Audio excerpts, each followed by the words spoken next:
South Park has finally returned after a short hiatus following the Paramount Plus special titled The End of Obesity, and boy have they come back swinging. Last week we got our first real episode since season 26, and it opens by throwing stones, big ones, directly at President Trump. No, not Mr. Mackey, the actual US president. He's portrayed with creepy stop-motion photos for a face and the voice and mannerisms of Saddam Hussein, whom, as we last saw, had died and been banished to heaven.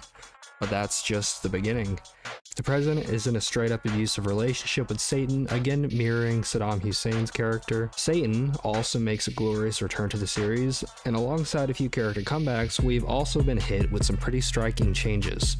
PC Principal is now a conservative Christian, Cartman is grieving the death of wokeness, though only because it leaves him with nothing to laugh at, and even Jesus is doing his best to steer clear of the president's brutal courtroom rampage. After the parents of South Park give the White House a call, they're met with the threat of outrageous lawsuits. Jesus steps in with some divine wisdom. "Don't be stupid," he warns, essentially telling them to chill out or risk getting cancelled. That of course is a not so subtle nod to Stephen Colbert allegedly being canned by the Paramount for criticizing Trump, though that's not officially confirmed. Still, keep in mind how long Matt and Trey have been in the business and how many industry connections they have. They know the game. Honestly, the whole episode feels like a dare, like they're practically begging Trump to try and sue them. And considering even Disney, the mouse himself, tried and failed to take South Park to court, it's safe to say our favorite Colorado town isn't going anywhere. The episode ends with South Park settling with Trump, paying him a few million and putting out pro-Trump propaganda, which hilariously is just an AI-generated video of Trump marching through the desert, stripping, and getting mocked for his teeny tiny Trump peen. Yes, his tiny Trump peen. Clearly a response to Trump repealing the Biden-era protections that were meant to prevent AI exploitation and abuse, especially when it comes to consent and likeliness rights. Meanwhile, Cartman and Butters attempt to commit in a hybrid car.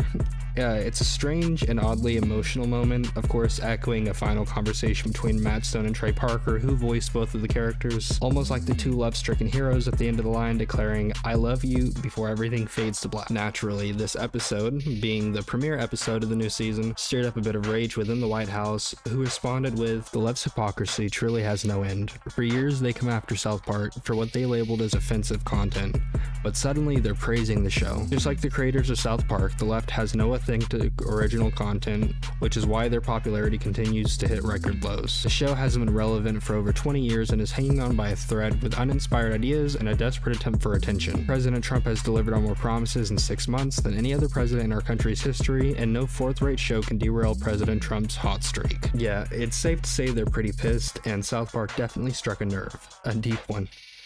We're expecting another episode next week. It looks like the team took a short break to deal with the backlash, but they're far from done. And that's pretty much it. If you want more animation news and coverage of all things internet, make sure to like, subscribe, and let me know in the comments, what's your favorite South Park episode?